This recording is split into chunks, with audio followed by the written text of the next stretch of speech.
And welcome to the Midnight Movie Club podcast. My name's Dan Hughes, and with me, as always, he's a Grumpy Lee. Hello, Grumpy Lee. Hello, Dan. Yes, Now, fantastic, Dan. yeah, that remains to be seen. Yeah, the reason why I'm grumpy. Oh, and he drinks a cup of coffee just to rub it in. It's tea. It's not coffee. It's too late at night for coffee. It's tea. So he's not even. He could drink coffee if he wanted to, but he's not even doing that. No. The reason why Lee's grumpy is because, well, apart from the usual reasons, is that it's 8:20 here in Queensland, and we were supposed to podcast at 9 o'clock.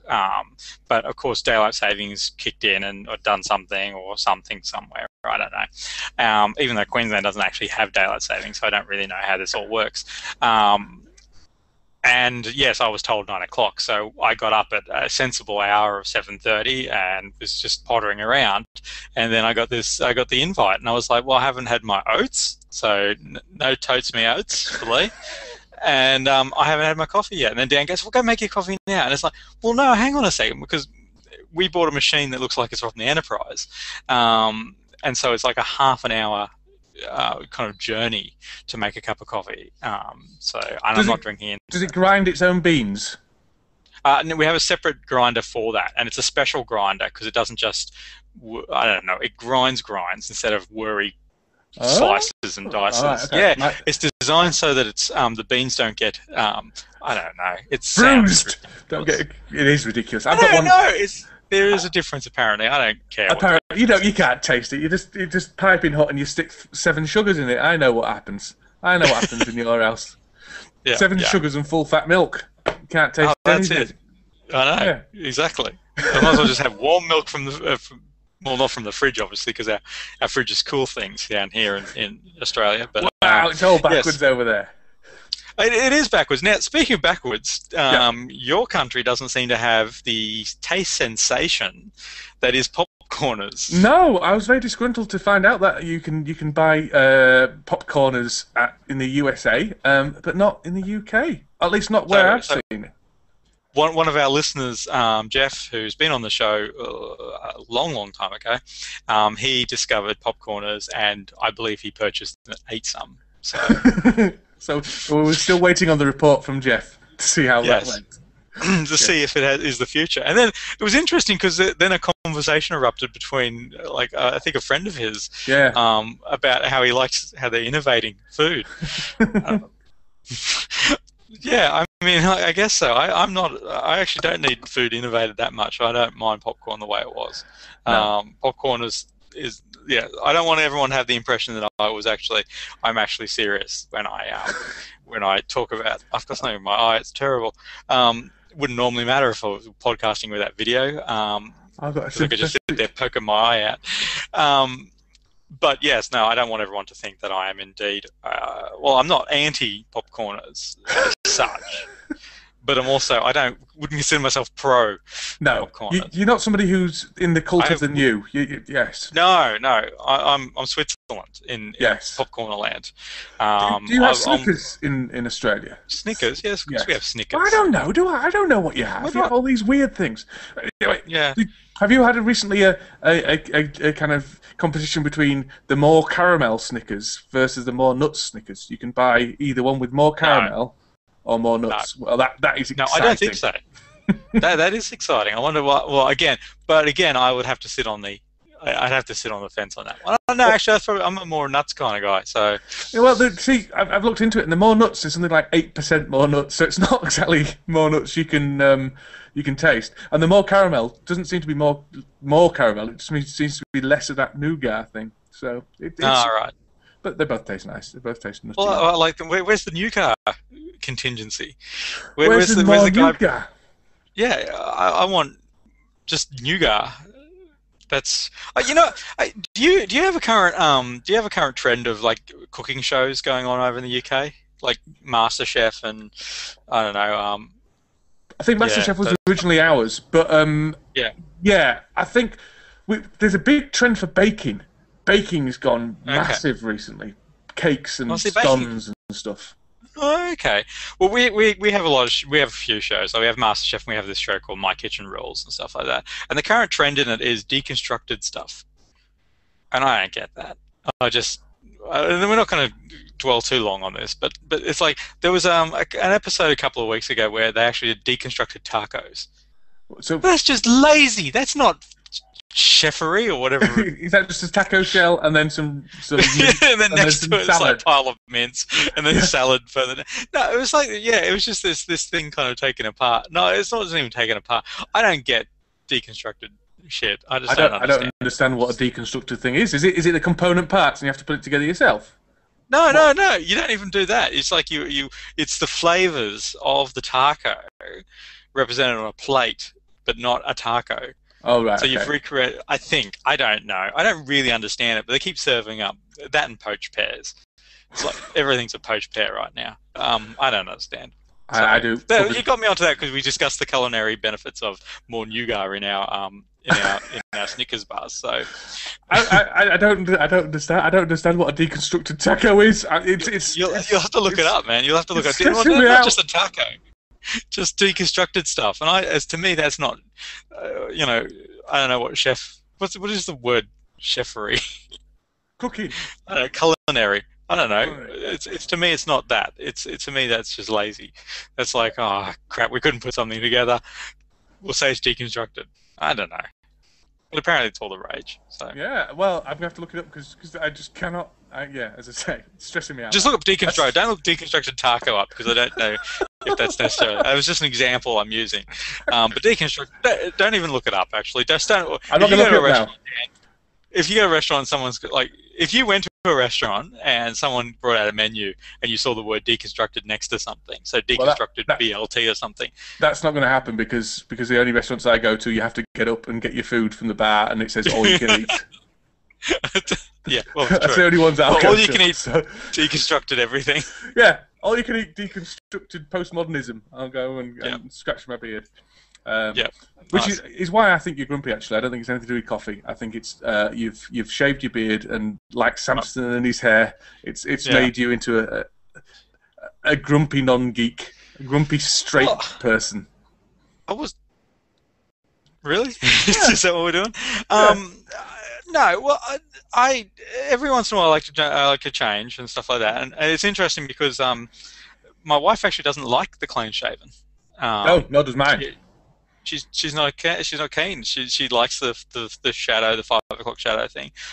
In saying that though, it'll be 3 more. Like I shaved last night. It'll be another 2 hours or so, and it'll be back to beardish. So it's not like it's clean shaven to me is a very relative term because it just it eases because you're that manly. You're that manly. It is. Well, there's very few things I do extremely well, but growing facial hair seems to be one of those things that the great pumpkin of the universe decided that, Lee, you shall grow beard quickly. I was like, well, could I be good at maths? No, you get one thing. Get one thing, Gandalf. Yeah. Well, no, and that's the thing. It does, but it doesn't even do that. That's the bullshit. It'll go to a certain length, and that's the end of it, and then it just goes nah. Just wallow. Yeah. So the gift that I was given by the universe was that it will grow initially very quickly, and then stop, and then not do anything. So so once it goes past that initial phase, then you've got like a good 12 months worth of, if you want Gandalf land. Yeah. Well, not even Gandalf land, just like a beard, so like a lumberjack. I've got all sorts of filthy jokes running around my mind now, but because it's a podcast, video podcast, it feels wrong to say them. Yeah. So I know where you're coming from that. Yeah. So, everyone at home, blush accordingly and pretend you heard Dan's thing. I heard on another podcast the other day about 5 o'clock shadows that term was an invention of the razor industry in order to guilt people into shaving more regularly. So there you go. Oh, that's interesting. Yeah, it's interesting. I wish I had more facts, but I don't. I just have that bit of fact. No, you know what you just had there? You had my facial hair. A lot of fact up front, not a lot to follow through with. That's right. That's correct. That's correct. Yeah. You sent me some homework, Lee. I did. I sent you homework. So first thing this morning, I had got up and I found I had homework to do before tonight. So that's. In fairness, it was last night. So Yeah, the thing is, it's been like 2 weeks since we podcasted last. We almost podcasted last week, but apparently the plague hit your house, and you were like, everyone's dying, so we can't do it. And I was like, I wasn't ill, but I was up all night with children who were 5 times my baby vomited in my bed. 5 times. Yeah, but that's to me that's like, well, so what? I was up all night playing Batman too. So, really, I was tired too, man, but I was willing to come in and put in. I'm ashamed. Yeah, you should be, because, as I say, it's like, oh, yeah, baby vomited on me several times. I mean, that's okay to ring up work with. Don't get me wrong. I had to go to work the next day, mind you. Oh, no, you should have rung that up. That's... Look, the sun turns funny out the front, and I bring up work. No, I can't come in. You work for yourself, Lee. You work for yourself. Well, now I do, yeah. Now I do, but I used to. Which is probably better for them, actually, than me. So, yeah. No, it was like, Trey said, I got a headache, I was like, oh, well, I'll stay home and look after you. I can take a Panadol. Get relief. No, just take the Panadol. Like, get rid of that headache, but I'm bringing work now. Can't come in, wife's sick, very sick. Yeah. So it's the third party damage is always because you can ring up and say, I'm sick. And you can get away with being seen at the supermarket because you're going to get stuff for your wife and things like that. Yeah, exactly. But whereas, but you can only do because then people start questioning. Now, fortunately, I am a sickly person. Yes. I'm in bad shape. So I had a run of oh look, I'm sick, I can't come in type of thing, and it was fine. It was legitimate. I actually was sick. And when someone would say, Lee, you're sick a lot, it's like, yeah, well, I'm actually because I'm not well, and people would go, okay, fair enough. But if you're well, you can't just be going every second week sick. You're like, man, you need to eat some vegetables or something because you're not well. And it's like, well, okay. No, I'm not sick. My wife's sick. She was up all night throwing up. Oh, okay. Well, off you go. And then, if you've got kids, I assume that's a double bonus. So. Yeah, although you only get, you only get 3 of those days a year, so you need to use them wisely. Oh, really? You only, okay. You only get 3 relief days a year. Oh, yeah, but you... Okay. Look, I've been on the internet forums about emigrating to Australia, and all of them say that you've got a culture of work-shy laziness. And using sick days like you're entitled to them as holidays. They do. They really... I remember when... Particularly, I know one organisation that has unlimited sick leave. Really? Unlimited. I mean, in fairness, if you've clocked up 8 days in a row, they want to see a doctor's certificate. But you go out and get your doctor's certificate, it's gold. Like it's one of those Willy Wonka gold tickets. You just run around the halls going, not coming into work because I'm sick. It's their way of combating. I think there was something. There was some logical reason behind it because you do have to prove that you're sick. Yeah, I would have said so. Yeah. Yeah, I have to prove I have to self-certificate after 3 days, and then doctors after 7. Doctors note after 7. Self-certificate? What does that mean? You have to sign something saying I am sick. Yep, I am sick. Oh, that's interesting. There was a thing at one stage here in Australia where chemists were going to be able to, like pharmacists, were going to be able to sign a doctor's certificate. Oh no, sign a sick note for you, so that you weren't going because I think there was a crisis at the time with lack of GPs and stuff like that. So they wanted to take some because you've it's the 7th day, work's suddenly going. Really, it's the flu, man. Can't you take some Codral and just come in? I gotta go see the doctor again, and they're just clogging the doctor system up. And there was some talk about saying, but I tell you what, my pharmacist. I apologise in advance for any pharmacists who listen to this podcast, and I assure you that. Do you know what they are? They're all anal retentive pains in the arse as pharmacists. I've never met one that's not a complete anal retentive pain in the arse. To be honest, you got signed for this. Oh, you're not allowed to steal medication. Blah, blah. Disgraceful. Well, do you have a pseudoephedrine problem in the UK? Do you guys have to? I don't know what that is. What? What? Pseudoephedrine. No, I don't know what it is. It's the stuff in it's like this. It's the stuff in like cold and flu to decongestive. Right? No, not that I'm aware of. I don't think we've got a problem with Okay, that. cool. Well, they make crack out of it anyway. Oh, right, okay. Meth. No, the meth. They make meth out of it. So if you get it, so what they did in Australia was to stop people from making meth because we had a massive meth problem here in Australia. What they did was they said, we're going to put the stuff that works behind the counter. Yeah. And if you come in and ask for it, then we're going to give you because you'll be sick too. That's the other thing. Like, you don't even want to be out in society because you're terrified someone's going to stab you because you're at your lowest point. You're sick. And there's loads of people with meth problems running around trying to make There's lots of people with meth problems. Yeah. And you go up to the pharmacist and you say, could you please give me the Codgels day and night pills? And they go, yep, no problem. Here's the new one that doesn't have the proper drug in it. And you go, yeah, I really want the other one. They go, oh, well, what are your symptoms? And they just hook into you. And then you make you feel bad, and you're going to hand over your driver's license and shit, and they'll take that down and blah, blah, blah. And then they still may or may not, at a whim, not let you have it. Yeah. And it's just a biggest load of crap. Yeah. Well, that's the way it is in Queensland anyway, so, yeah. But we could talk about deconstructed food and drugs and pharmacies all night. Day. We could indeed. But we have homework to get to. We do. I've got my homework here. Got my list. Can I just say, as a side issue, I promised myself after last week that we wouldn't ramble. I thought last week was good. I enjoyed the rambling.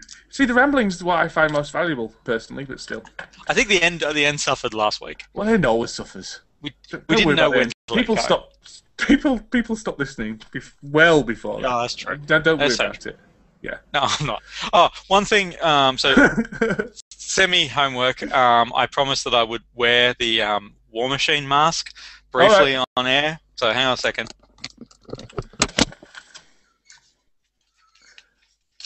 It's not a full head one. I'm quite disappointed. He can't hear me now, can he? That's good. He doesn't know what I'm saying. Look at him. The little shitbag with his War Machine mask. I think he's so clever. And I really, really like Lee. He's excellent. Shut up, I can listen to this later. Can you still hear me? I can hear you, yes. You sound like someone in a War Machine mask. Yep. Excellent. Yeah. That's how I should do the podcast from now on. I did say, I said that I should do it in costume from now on, so... I'm a little bit disappointed it's not a full head one. Well, you know how much that would have cost? I bought this at the supermarket. It was like frozen peas, War Machine mask, Panadol. Very good. Yeah, so there it is. So I really like. Actually, I think kids are very lucky today because I remember when we were growing up. I'm going to take it off because I'm just going to take it off. Yeah. Can't hear me again now. See, we can say anything we want about him, and he's back. When we were growing up, remember masks that we had when we were growing up? That really thin plastic. And they had like an elastic strap behind them. Yeah, and it was like a hole punch. Yeah. Oh yeah. And like breakfast cereals used to give away like cardboard masks on the back of their boxes and stuff like that, and you'd be embarrassed. But now it's like, I don't know if you can see this, Dan, but it's like it's got Velcro and yeah, it was Velcro. Apart from that, but it's also, look at this shit here, this eye socket stuff. It's like a proper rubber mask type of thing going on in there, and it's like I don't know what those metal bits are there. I don't know if you can see the two metal bits. They possibly may be magnets or something driving into my brain. They're probably tracking devices. Oh, no doubt. So kids are lucky today. I think it's gone 15 minutes since I've said that. So although they don't get toys in cereal boxes anymore. No, because isn't that because they used to choking on them? Yeah, possibly. I don't eat them. That's the easiest way. Yeah. Oh, look, it's natural selection, isn't it? Now, the homework that I gave you, Dan, was, well, I guess we'll start with the trailers. We used to do this a bit, where I used to, and people could suggest trailers, so certainly please feel free to suggest trailers for us to watch and get an opinion on for next week, because, we didn't get any comments last week. No one last fortnight and at all. less views on the video, and we've got no audience today. Have you noticed, Lee? There's a distinct lack of other people. We did, yeah. We Yeah. did. I know Aryan won't be here for until 9 o'clock, so because there was a big ballyhoo about that, and then and we were like, no, it's this, and he's like, oh, and he made a mistake. He dared make a mistake on the internet, and Dan went after him Oh, like a okay. bloodthirsty, I don't know what. That bloodthirsty Yeah, jackhammer, that's what I went after him. Anyway, come yeah. on. Come on. Sorry. Come on. Oh, Iron Man oh, 3. now he wants to be professional. Iron Man 3 trailer. Yes. What do you Hey, I think? tell you what, Lee. This looks good. Yep. That film looks good. It looks quite dark. It does. Yeah, and I think it looks bring all those armors in. They've actually like at the end of the trailer, you see all the different armors kind of remotely controlled and stuff like that. I think it's really clever because they've actually got like the Hulkbuster armor and the Centurion armor. There's a bunch of different. And if you're an Iron Man reader, you understand what I just said.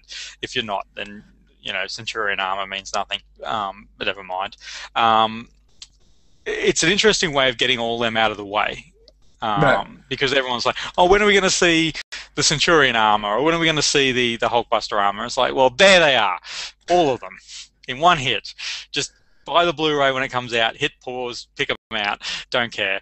And that's clever. I think that's actually clever. I hope that they, from what I'm getting a feel for the trailer, I hope that they're going to follow on from Avengers. So the disaster that was the Avengers kind of, when the things were coming through and attack the city. So it's it's a massive kind of attack on Earth type of thing, which would change the fabric of society type of thing. Yeah, I agree. The one downside to it is the thing I enjoyed about Iron Man and the Avengers and Iron Man 2 to a certain extent is the lightness of it. You don't agree? You're shaking your head. Not Iron Man 2. Oh, no, Iron Man 2. No. I know you didn't like Iron Man 2, but they had a lightness to them, not a shallowness, but a lightness. Yeah. And this looks like it's definitely going down the the Batman route of tortured hero. And I know Tony Stark has his tortured moments, and I know this is obviously exploring those, and I've got no problem with it really. It's a shame because the thing I was getting out of the Marvel stuff, as opposed to Batman franchise, basically, is that hooray! The jolliness really of the Avengers. Yeah.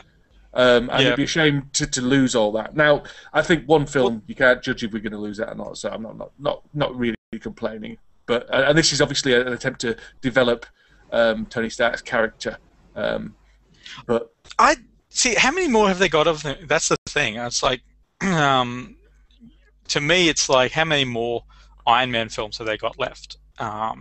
Like Robert Downey Jr., they can make them every 2 years or something like that.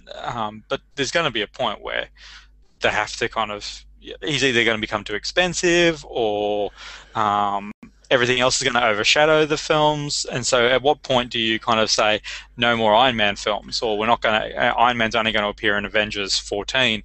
And we're going to focus on Ant-Man and stuff like that because Robert Downey Jr. is really expensive. Well, not that I think that he necessarily is, but I don't think he ever will, because if you remember, he had a career and then his career died, and this is a resurrection of his career.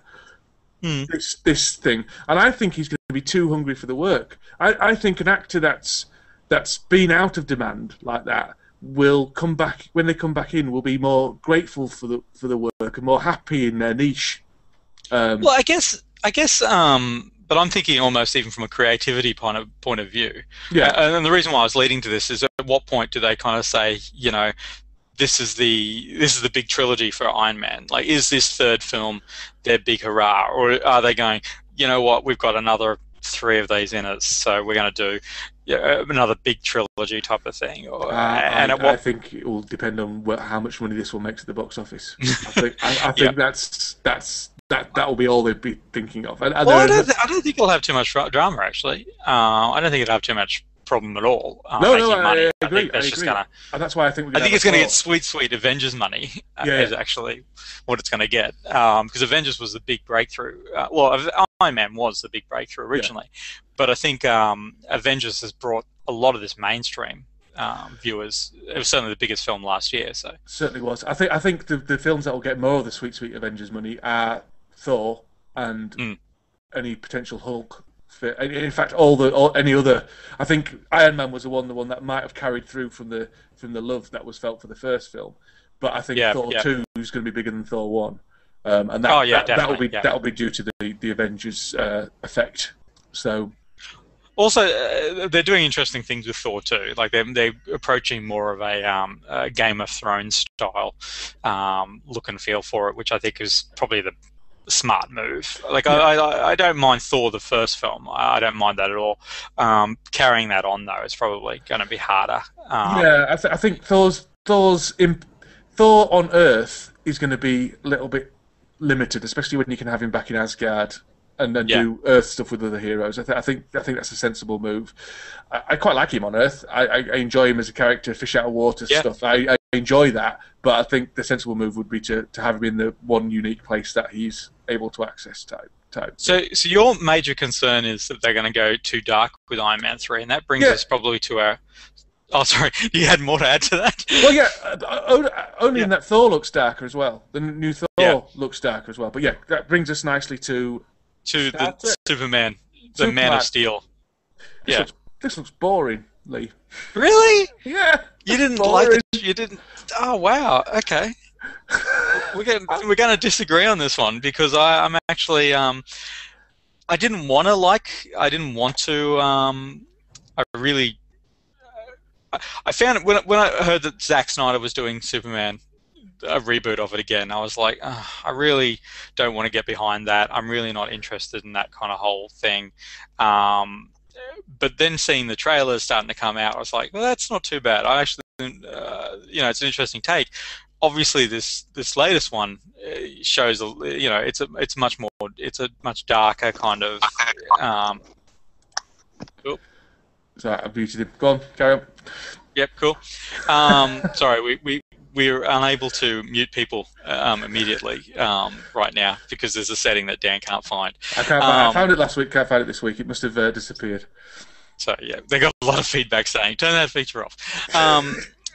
So yeah, Man of Steel I think is I actually think it looks epic. I think it looks majestic. I don't like the costume. You think it's boring. So I think it's boring. I think it's Superman generally is boring for me, to be honest. We another origins tale. Yeah, I think we know how Superman came to Earth. Kevin Costner, fantastic. Parr Kent, can't go wrong. But this looks boring. I think that casting. What about our like the new Jor-El, our boy, Russell Crowe. Russell Crowe. Yeah, he's fine. I don't have any criticism about the casting other than the guy who plays I hope he Superman. throws a bottle at someone though. The guy who plays Superman seems a bit too. I don't like his Dawson's head. Creaky. Yeah, I don't like his head. His body's fine looking at it, and he looks all right with a beard. But I don't think I think he looks too much like he belongs on a teen. As Jeff just pointed out in the chat room, no curl, no Superman. Yeah, which is a good point. It's an iconic thing, but my big objections to it all is the costume. I just don't like the costume. I don't like there's no Superman symbol on the cape. I don't like that he's not wearing the red shorts. The thing with the costume is, and this is something that I'm surprised that artists, the professional artists aren't kind of arguing this in DC Comics, and I'm surprised that the people who made the decision. But the reason why he's wearing the red, underwear, kind of apart from the jokes that everyone does about it, it serves a very important purpose because it breaks that costume up visually. Yeah. When you're kind of looking at the costume, that actually it adds a break to the costume and adds texture to the costume. Does he have his red boots on? He does have red boots on. Good. So basically, he's got a onesie, a blue onesie, and it's got this weird kind of almost Wonder Woman-esque kind of wings, like gold wings, where the belt is. I don't know. It's just it's an odd. I think it's an odd choice, and a lot of the texture stuff. I'm not kind of, it's they're over texturizing some of these costumes. But that's a trend with all the superheroes, isn't it? All these textures. Yeah, Spider-Man. definitely. I'm thinking Spider-Man. Yeah. Well, not that I minded the Spider-Man costume, but Spider-Man did it, and then everyone's kind of gone, well, we need to do that too. And you look at the Batman costume, a lot of kind of stuff all over the costume to make it textured. And I'm not criticizing that costume, but it's because it's supposed to be more body armorish, but it's a trend in even the comics themselves. Like they've all got speed lines on them now, like they've got this hyper realistic kind of seams and stuff like that, and you just don't. I really don't. Honestly, the artist must go, oh, really? Thanks very much for that. From now on, Flash has 15 lines all over him. It's like, really? I got to add those extra lines. Yeah. I hope they get some surcharge for their ink or something. Brings us to the so we're going to say you think Superman's a no. I'm actually really, really excited about it, even though I didn't want to be excited about it, but I'm kind of interested in it now. It's going to be the same stories they do every time, and then they're going to reboot it again, and it's going to be the same bloody story. Origin, and Superman's origin story is one of the dullest of them all. Boring. Yeah, that's my opinion. Fair enough. Now it brings us to the last of the trailers, Star Trek Into Darkness. Into Darkness, yeah. So, Dan, how did you go with that? I thought it looked very good. It looks very exciting. It's got Sherlock in it. It's got Sherlock in it in a very, very deep voice. He does have a very deep voice in this. He's got some awesome space scenes. Some of the battles look awesome, and some of the visuals of the Enterprise look wonderful. I mean, I'm not an Enterprise porn person like yourself, but certainly it looked pretty impressive to me. And also, I like the fact that this is Kirk becoming a captain. I think this is Kirk's transformation from headstrong person into someone who has responsibility for the other people on his ship. That's the impression I'm getting from the trailer. Yeah, and I think you're probably right. The only thing I have an issue with that is, and I don't know what the Horatio Hornblower. I didn't read any of the Horatio Hornblower, which I saw a couple of books. I saw a couple of TV shows. I didn't know that was anything to do with it. Why has that got something to do with it? Kirk was based around that character. Oh, okay. Now, the reason why I bring that up is because from the impression I was getting from the trailer, we got a very self-doubting Kirk. And I have a lot of drama with that because we haven't seen Kirk self-doubting it before. This isn't Shatner's Kirk.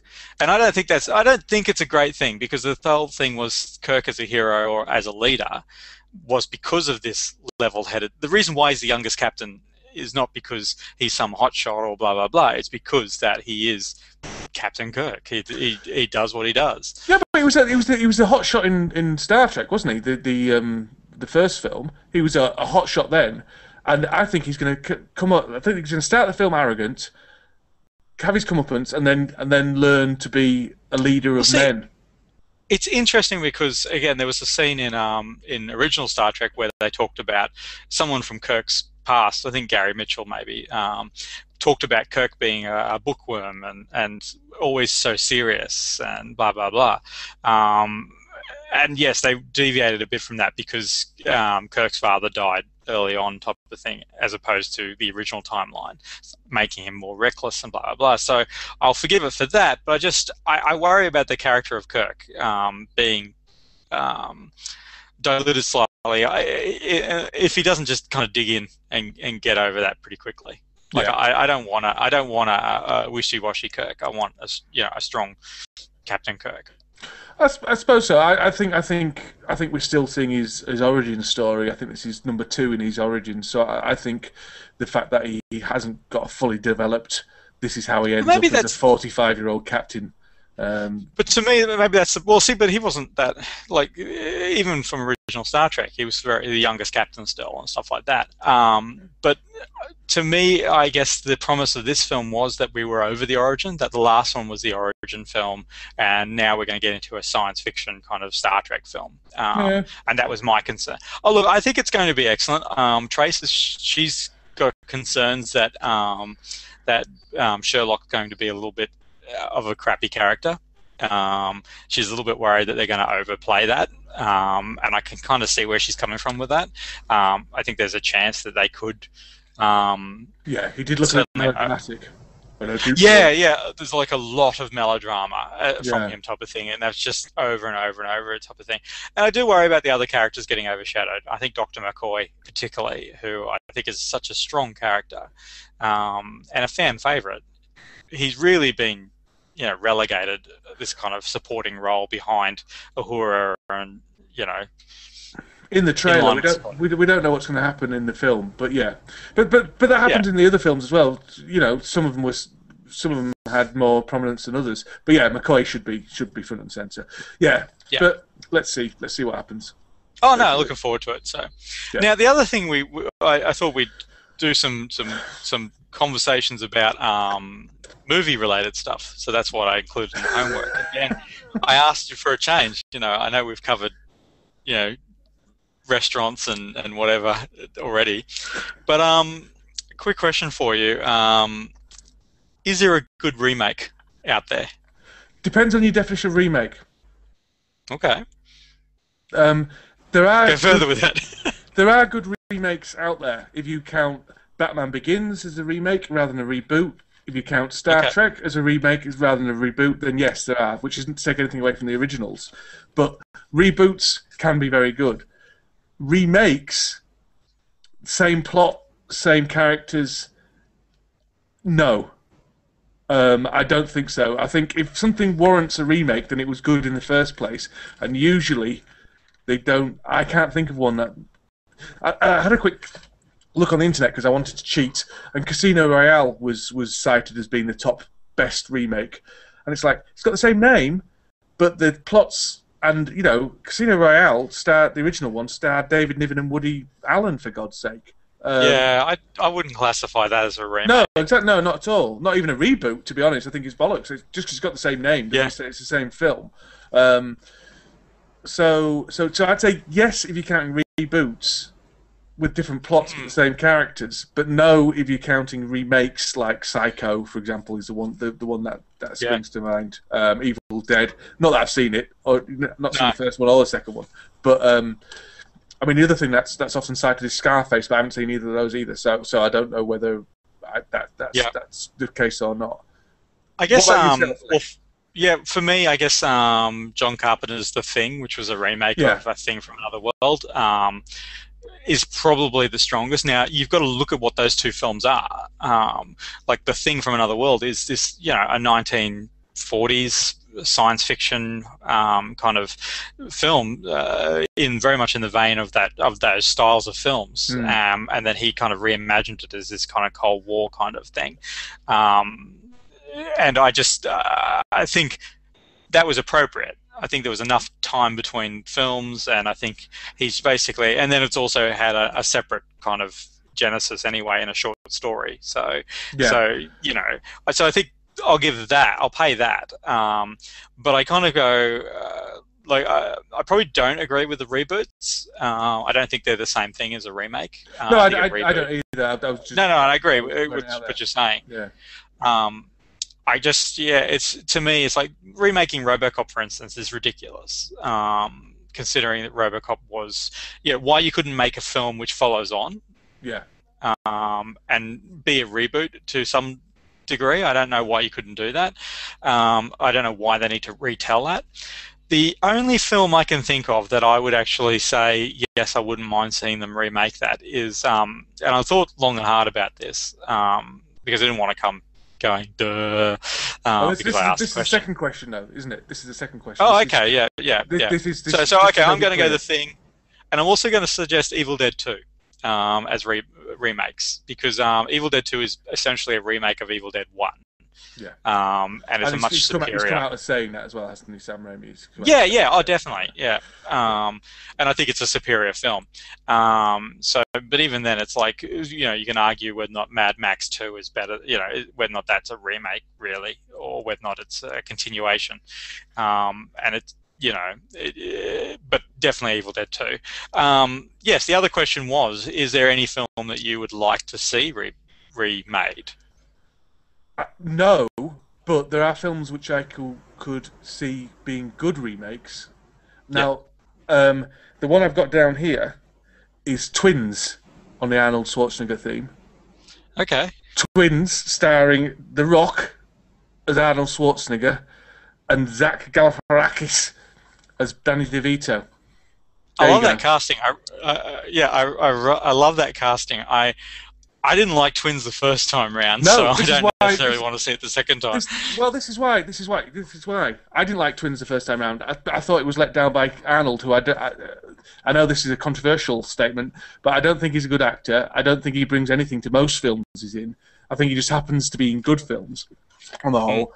And I don't think he can do comedy for the life in him. I think his only comedic thing is, oh, look, it's Arnold Schwarzenegger being funny. Which wore off after Kindergarten Cop. But I think those two characters have charisma. Danny DeVito, no problems at all. He's just too old to play the part now. Danny DeVito's a fantastic actor. But those two actors would work very well in those two roles, which is, I don't know why that instantly sprung to mind, probably because I was watching an Arnold Schwarzenegger film for this show. It's really good, yeah. I'm actually shocked, Dan, because I've just got a vague film reference, and that's it. And you've actually gone casting, and actually gone deep on this one. Yeah. So I think that would be a better film I completely see that. I think. I think it definitely would be. Yeah. So there you go. Yeah. I mean, The Rock alone would be. The Rock elevates every film he's in, I'm afraid. Yeah. Yeah, he does. No, he certainly does. He certainly didn't hurt the last Fast and the Furious film. He won't hurt the G.I. Joe film, which is currently out. No, Tooth Fairy. He's very good in Tooth Fairy. I'm sure he's fine. That's the thing. He was better than Larry the Cable Guy, Tooth Fairy 2. Let me tell you that much.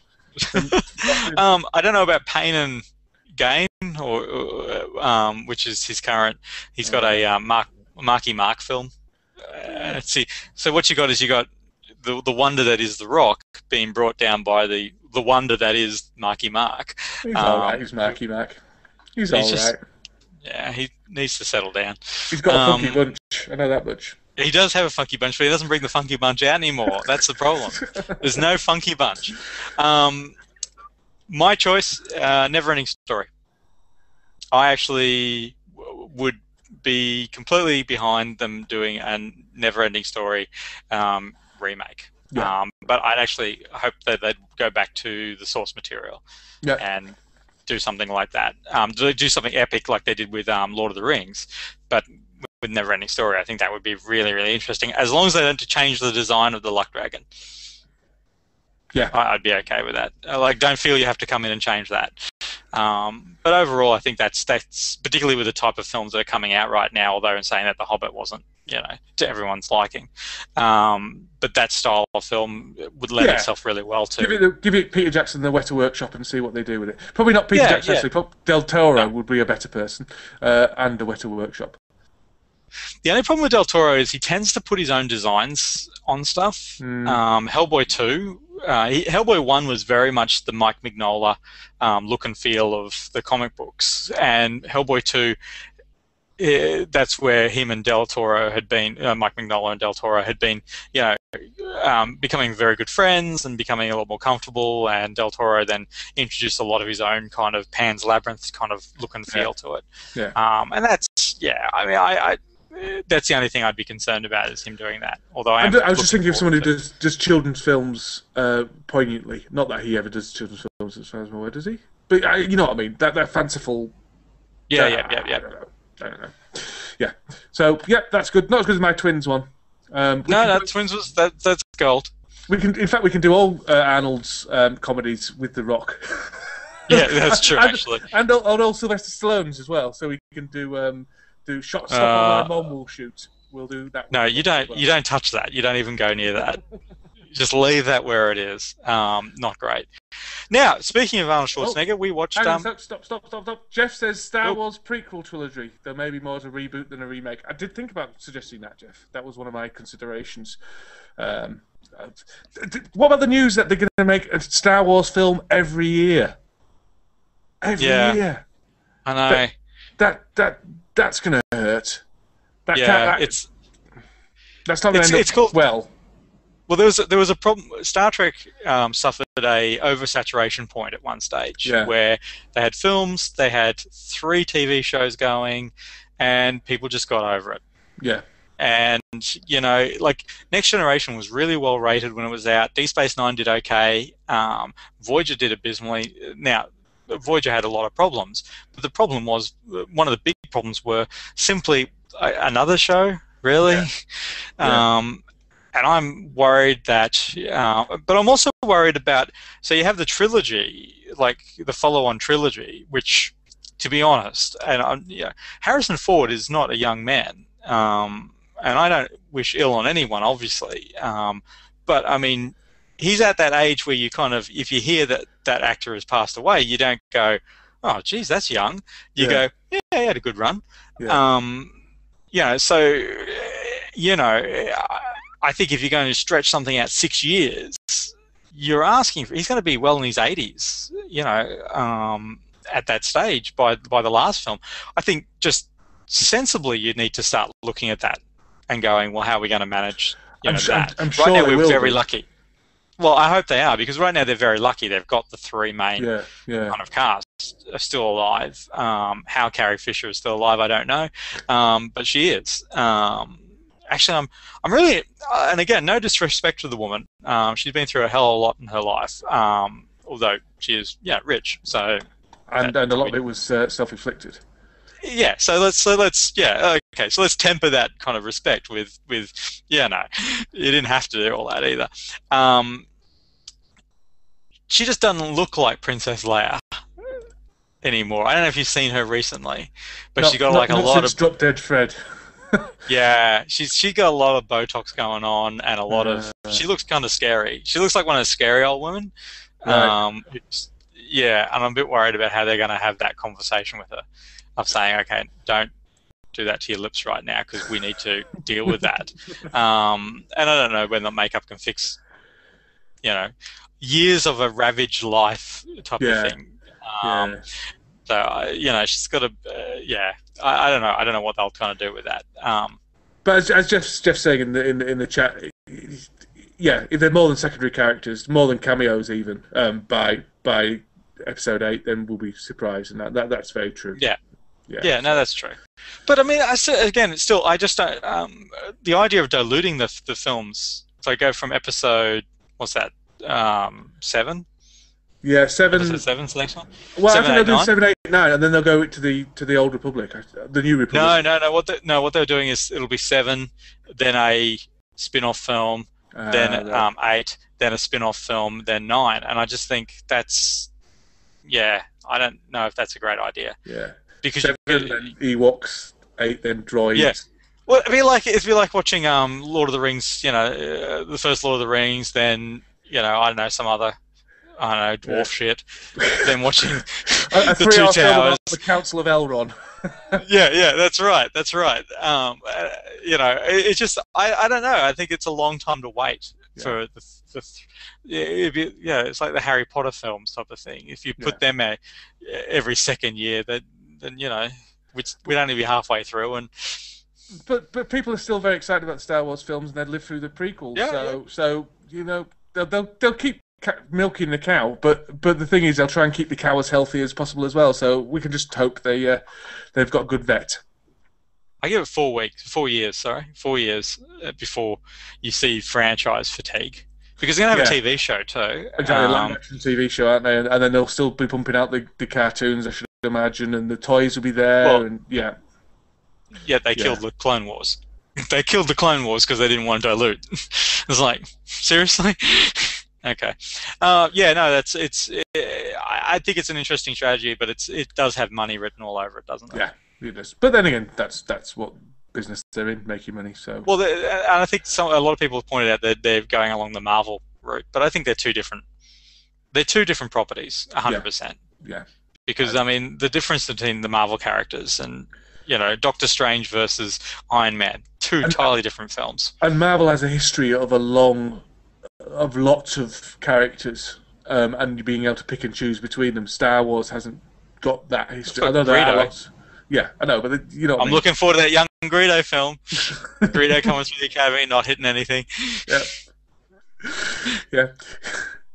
There's jokes there as well about shooting first in his conception, but again, video chat. I can't bring myself to make them. So So look forward to what's that after episode 7, Greedo's rising. Predator. I think Greedo will be. What's that? Predator. Predator. Okay. Yeah. Cool. Yeah, that's where I was trying to get us to before, but then we went down. I distracted you. Yeah. So Predator. We watched Predator. I haven't seen this in years and years and years and years. I've seen bits of it in the last couple of I think I've seen like half an hour on TV here and there, but I haven't watched the full thing for a long time. I barely remembered it, to be honest. No. Like I know all these people are quoting these cool lines from it and stuff. But I barely remembered any of those lines. I don't remember, but I knew them because people quote them. But I knew them, but not because I remembered them. Yeah. I think I must have seen this in my early 20s last time, maybe even before that. Yeah. What do you think, Lee? Look, I was okay. So I don't have any notes from the film because what happened was basically we sat down. It's in the dark. I see you have notes, but when you hear my reason, you'll be ashamed that you did it.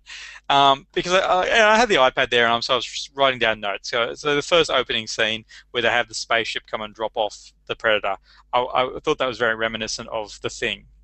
We talked about The Thing a couple of months ago, where there's no question about it. Up front, alien, UFO, knock yourself out. Like, just deal with that type of thing. Oh yeah, 9 o'clock, Artyom's here. I'll have to mute him. Yes. Hi, Artyom. How are you? You missed the whole hour because Dan and his time rubbish. Okay, so I'm writing down the notes about Predator straight off. But the thing is, so the iPad's there, the light's on, the rest of the room's dark, and I'm missing things as I'm typing away. And I kind of stopped and went, you know what? I want to watch this film completely without distraction because I'm actually really interested in watching it. So I put down my notes and everything and just watched the film through. And yeah, I'm really kind of glad I did because I actually really enjoyed the film. I'm surprised at how strong it is. It was surprisingly strong and surprisingly compelling as well, especially seeing as though you knew exactly what was going to happen because I knew that much. I can't remember which order they all die, but I know they all die. It was a film of basic pure trope. I mean, this is I don't know, just all cliche almost. Yeah. But it was awesome. It really was awesome.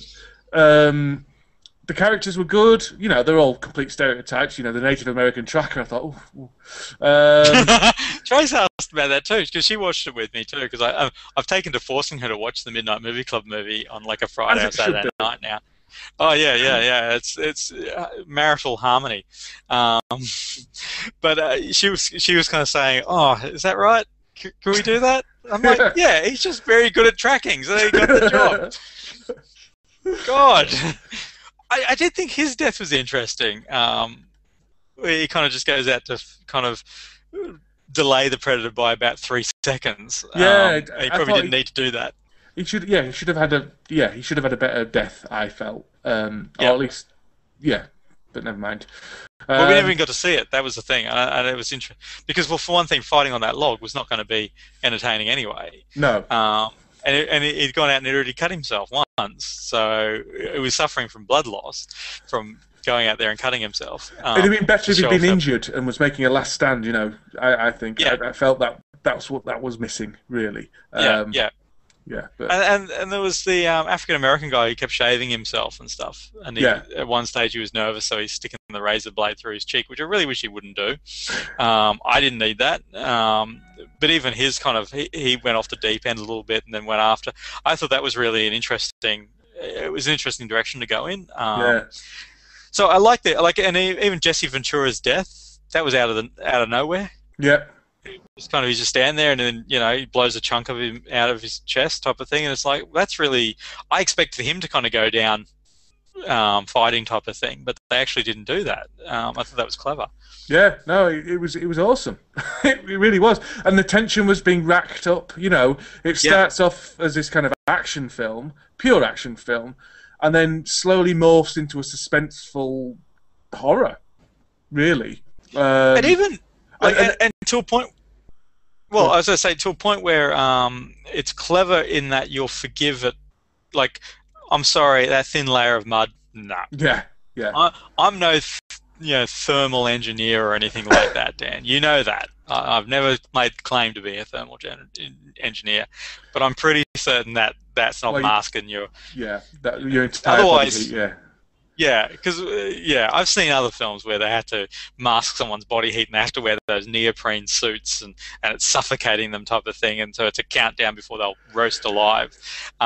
It's just one of those things which, it's a clever idea to a point, as long as you don't scratch the surface too much. Yeah, because if you scratch the surface too much, the mud will come off, and then you'll be able to see. Exactly right. Yeah.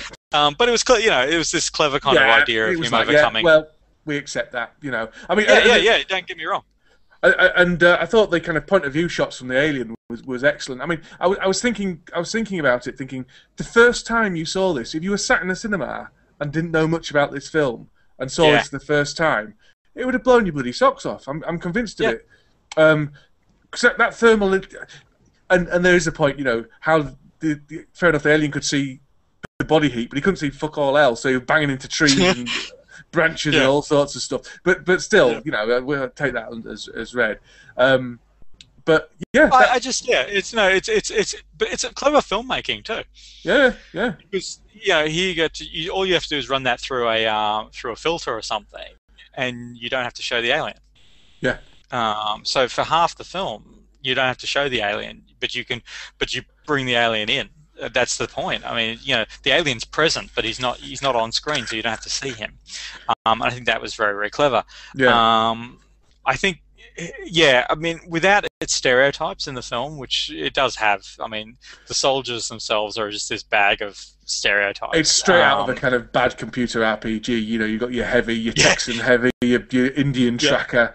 It's like straight out of a bad computer RPG. It really is. But even the setup. I mean, the setup too is like Arnold getting off the chopper with his polo shirt and I don't know. It's just cigar. Yeah. And it's like, the best of the best of the best type of thing. Like, yes, but we only rescue people.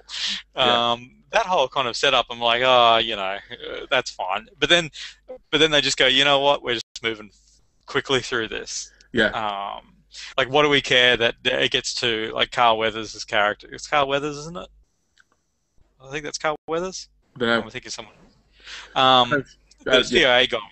The CIA guy. He's there, kind of. There's this whole subplot about Apollo Creed, isn't he? Yeah, Apollo Creed is the name I was looking for. Yeah. So there's a whole subplot there too. The CIA kind of doing something bad. Yeah. But it's like Yeah. Well, it's like you get a little sheet when you start watching the film, and you go, right. This is so you don't have to think about anything. Yeah. Tick this when it gets there. CIA, something shady. Tick, Texan. Tick, Indian tracker. Tick. Yeah. They're fine. These are conventions. I mean, to be fair, it may have. Well, no, it didn't start with this film. But some of those conventions. I mean, Predator's a very influential film, so some of them may have started with Predator. I don't know, but I doubt it. They're just stereotypes, but that's fine because that's not what's important. The important thing is the feeling and the tension and the claustrophobia and the not being able to tell. Well, see, that's the thing. You could take the Predator out of this film completely, and you can take that whole element of this film out of it and make it just the enemy. So a guerrilla group of whatever or type of thing, or another army, and this film would still work. That's it. Yeah. A native tribe that are taking people out, or whatever. I mean, actually, a native tribe would be really interesting. That's the thing. You could easily replicate this film perfectly without the Predator, using a native tribe as the thing. And Arnold, even the Arnold kind of having to strip down at the end and employ kind of all those kind of tribal kind of weapons and stuff like that. I mean that's would work so well, even in that kind of thing, because I mean that's what the film is at the end of it. It's trying to strip back Arnold Schwarzenegger's character to pure humanity versus this creature whose technology is slowly failing as well. I love the way at the end neither of them can see each other. and I think that's Yeah, fantastic. That kind of they're both on a level playing field to a certain extent because they're both in the same position. So the predator is both the predator and the prey, and same with Arnold Schwarzenegger. yep, It's just like that battle of equals almost, yeah, and that's yep. awesome. And that's because Trace asked at one stage because he throws his missile launcher off, and she's like, "Why the bloody hell would he do that?" And I'm like, "I think it's because the predator wants the level playing field." Yeah, Like I know his tech was failing at that stage, but I think also um, there was a matter of when he throws that off, it's like leveling the playing field back to the point where you don't have missiles launching from your shoulder blade. So I'll throw that because I want to fight you hand to hand because so far you've been a worthy opponent. yeah, I certainly got that feel from it, and certainly from the lore of Predator, like particularly in the comic books and stuff like that, where Predator's been explored a lot more than in the films, and I think to some degree Predator 2 explores this, yeah, that whole thing of the respect at the end of it type of thing, of like had this been made, with the same conventions of the follow-on Predator stuff, you would have had the spaceship returning and handing Arnold Schwarzenegger handing him some weapon or something like that. Yeah, trophy or something like that. So yeah, I mean, it's also interesting to note that the reason why I really wanted to, because I suggested this to you, the reason why I really wanted to watch this was because I watched Predators recently, because I got a Blu-ray pack of 3 films, Predator 1, 2, and Predators. And kind of watching that and going, you know what, I'd really like to be interested to go back and see what the origin of this character is, type of thing. And it's very interesting, kind of, I think Predators probably copped a bad rap when it came out because it followed Alien versus Predator 1 and 2, and by that stage people were kind of thinking it's a bit of a joke. yeah.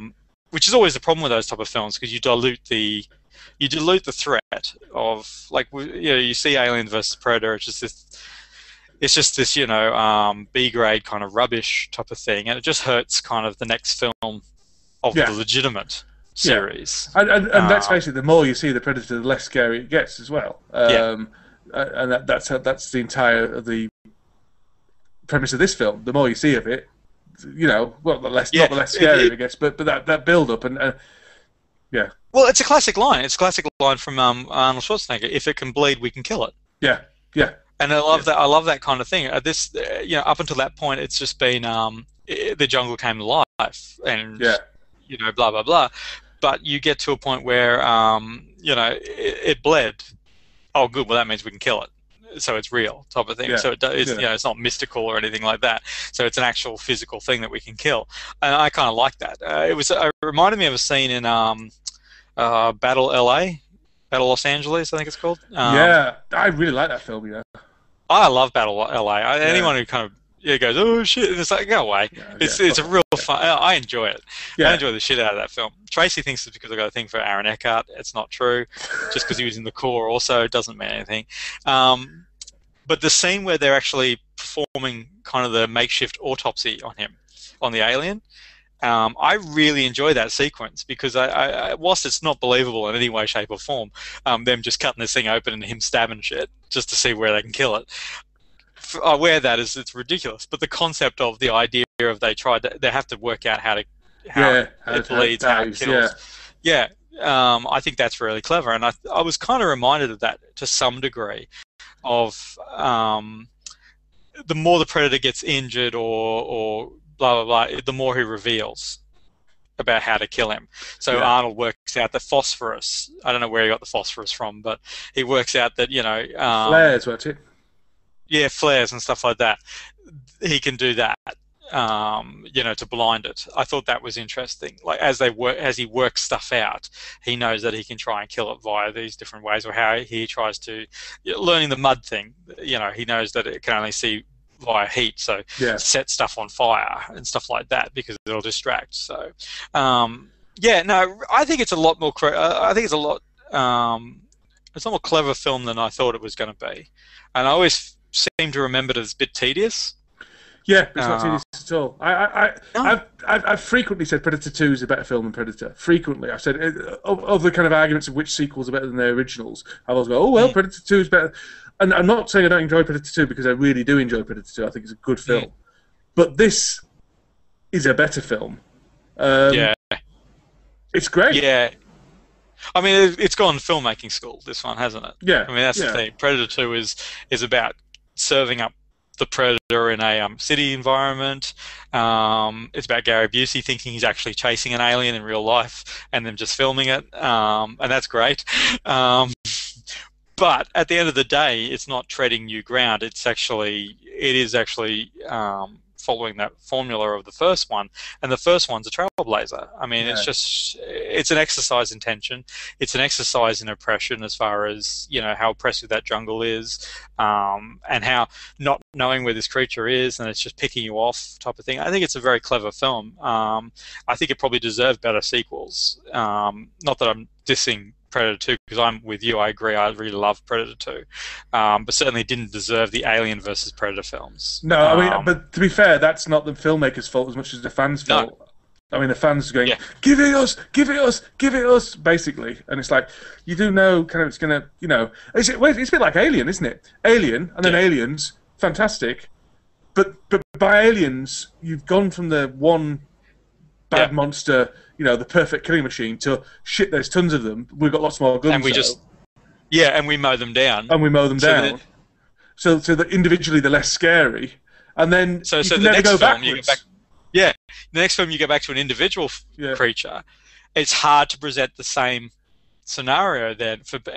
I don't mind Alien 3. A lot of people, everyone hates Alien 3. The director's cut of Alien 3, I think, is a really strong film, taken on its own. A lot of people have complaints about Newton and what's his name, Hicks, being killed at the very start. I have that complaint, yeah. I know you do. I don't get it myself. It doesn't really worry me, because it's what they were trying to do with Alien 3 is strip it back to this one-on-one kind of scenario, even though you've got the inmates and stuff like that. But in my mind, it gets damaged by the fact that Aliens has diluted the alien. And not, maybe they should just never have made Alien 3. That's the thing. I think Aliens was a perfectly good. Well, it's a very, very good film. I'm not. No. But it's not my preferred one, though. But once it's out of the box, it's out of the box. You know, if they'd made Aliens and had 3 aliens, then okay, you could have perhaps stuffed that alien back in the box and just had one next time. But when you've got 70 billion and then a big queen and all that shit, you just can't stuff all that back in.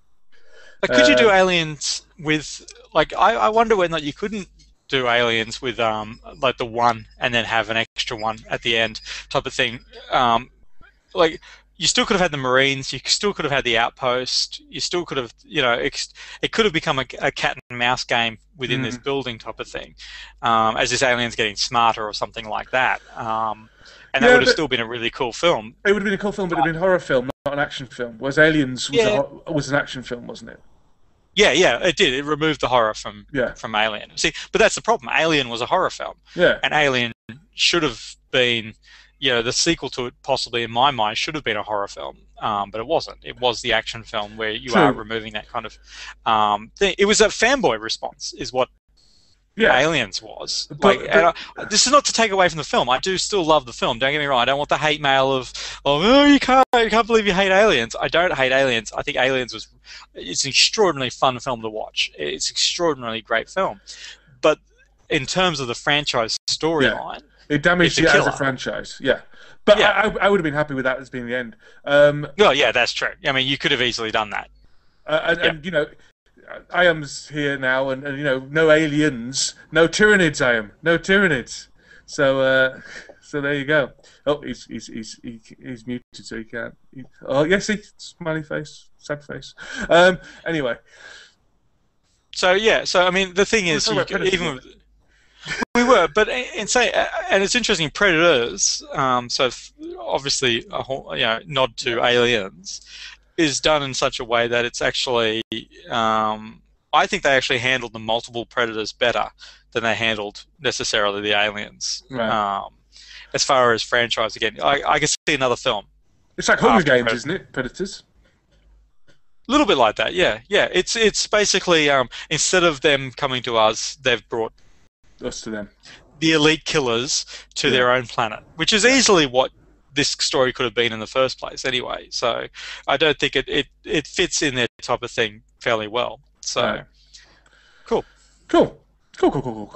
Just a few tasty tidbits that I am asked me to check on Internet Movie Database, but I didn't have time to do that because I've left it right to the last minute. So I checked on Wikipedia instead because it's easier, and I like Wikipedia better.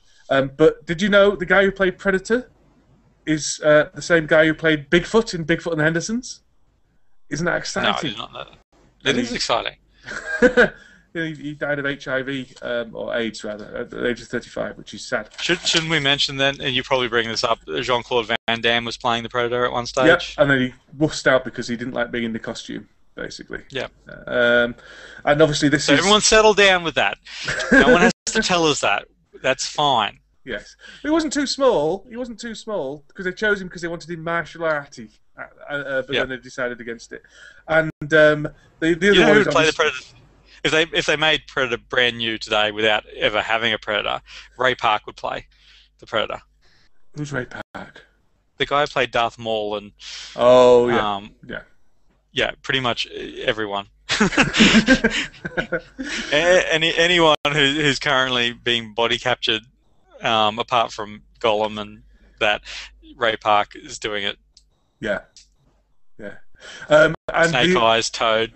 Yes, thank you, Jeff. Well done. And the other bit, which all the Americans will know, obviously, but I don't know if anyone else will know. There's two governors of the United States in this film. And isn't there a mayor also? I think the Native American chap, he tried to become a mayor, but I don't know if he actually succeeded. But yeah, a lot of political leanings in this film.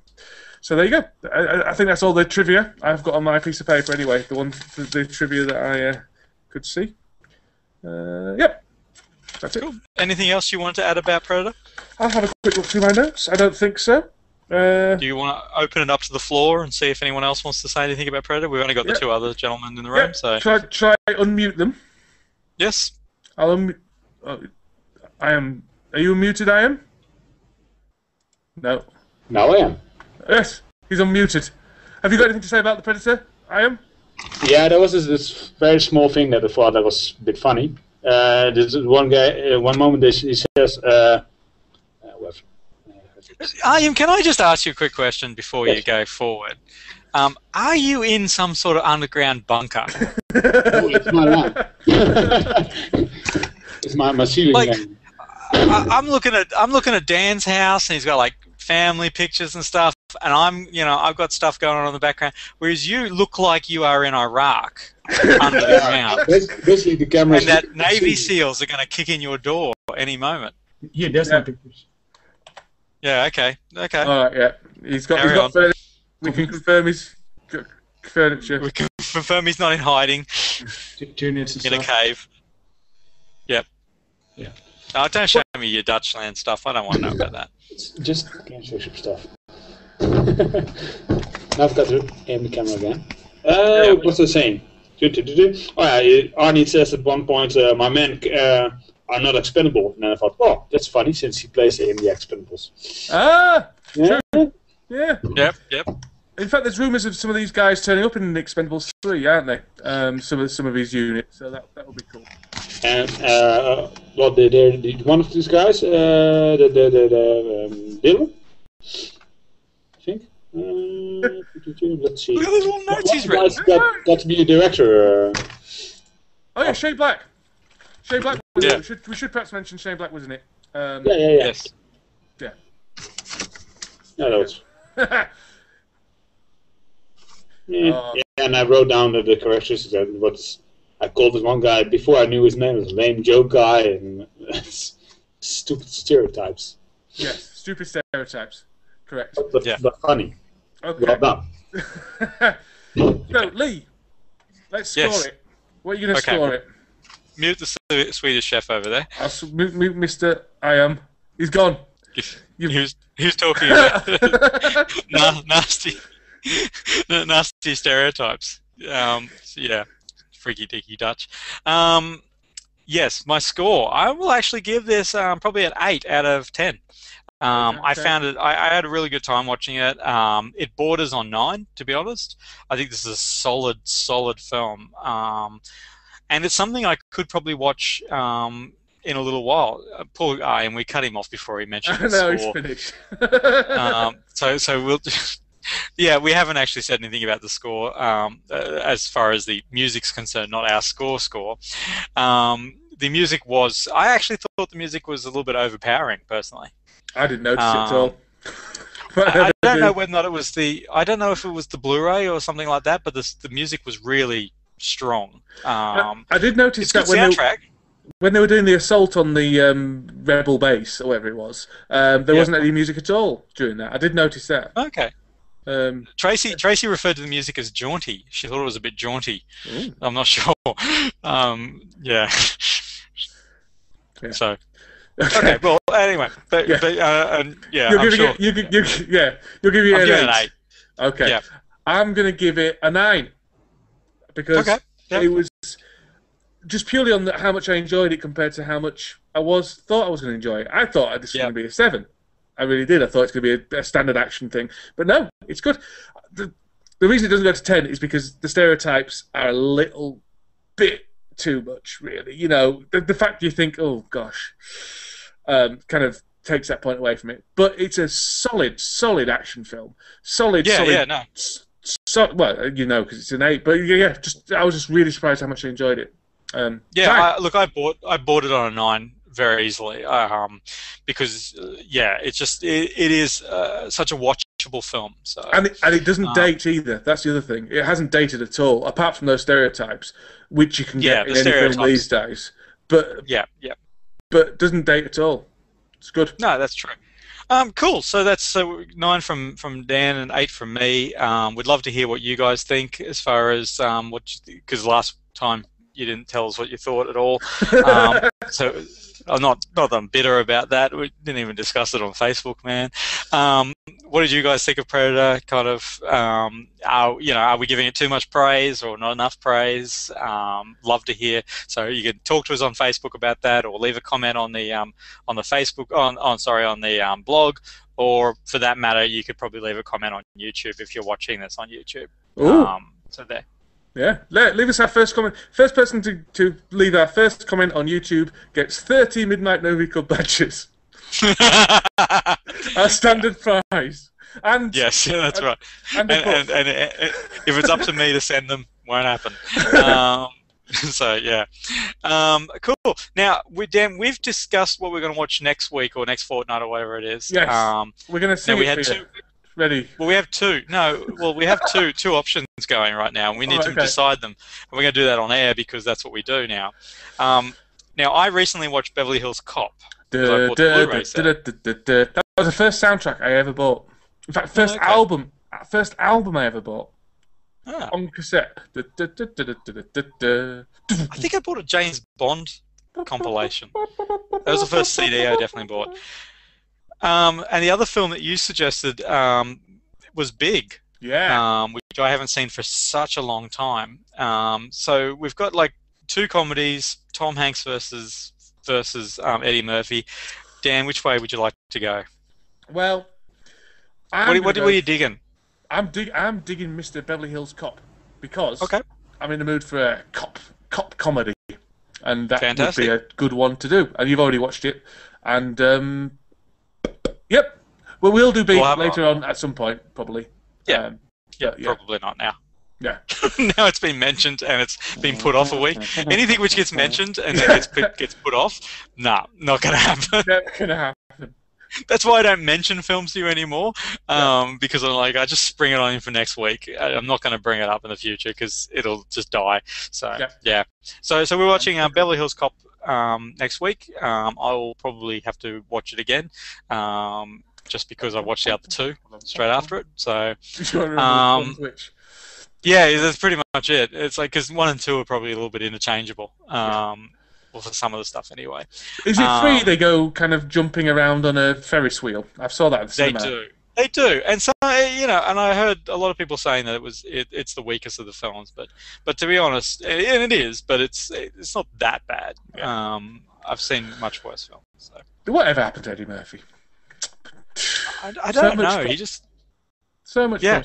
I think we should probably save that conversation until next week on Midnight Movie Club, and it probably will be next week. Although I said that last week and it wasn't, so I make no promises. Now, Dan, did you want to say hello to anyone doing iTunes reviews or? No, because I'm really struggling to find people doing iTunes reviews. Because the way iTunes now works. Yeah.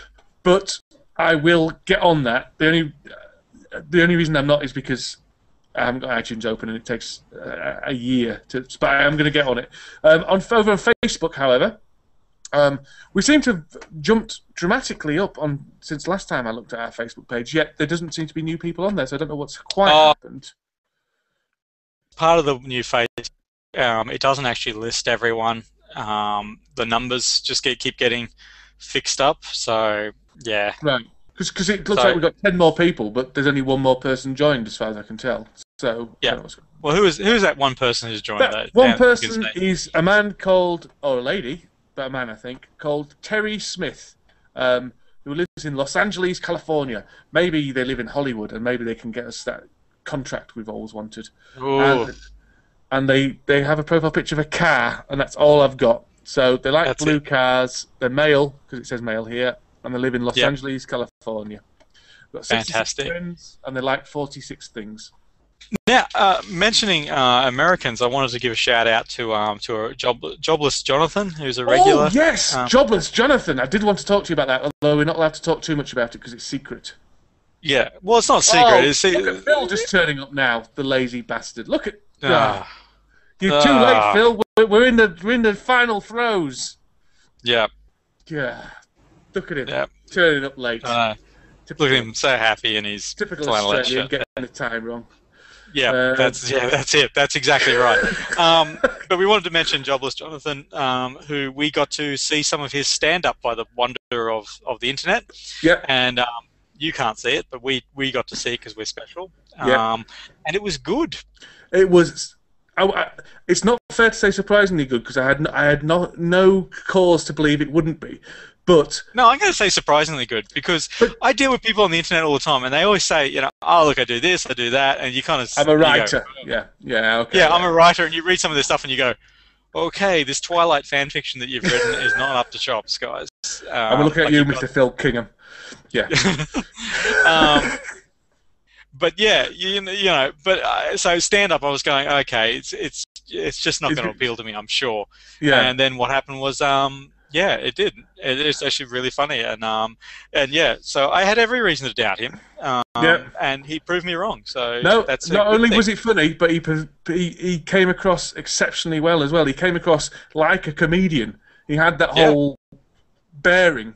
I would pay to see him in actual fact. Well, I wouldn't pay. I'd expect free tickets because. Yeah. Well, I didn't realise he lived in New York as well. I suppose I did, but I thought he lived down in the southern states for some reason. Because I might be going to New York soon, so maybe I could go and see him. Yeah, take your iPhone. Dinner with him, and then he can do some jokes for me at the table, standing on the table or something like that. Maybe. Well, no, I'd say take your iPhone with you and just record his show, and then we'll post it on YouTube. Yeah, and he can't do anything. He can't stop us. Yeah. No, because he stopped us. He's put a gag on us. Yeah, he has. He said, as part of the media.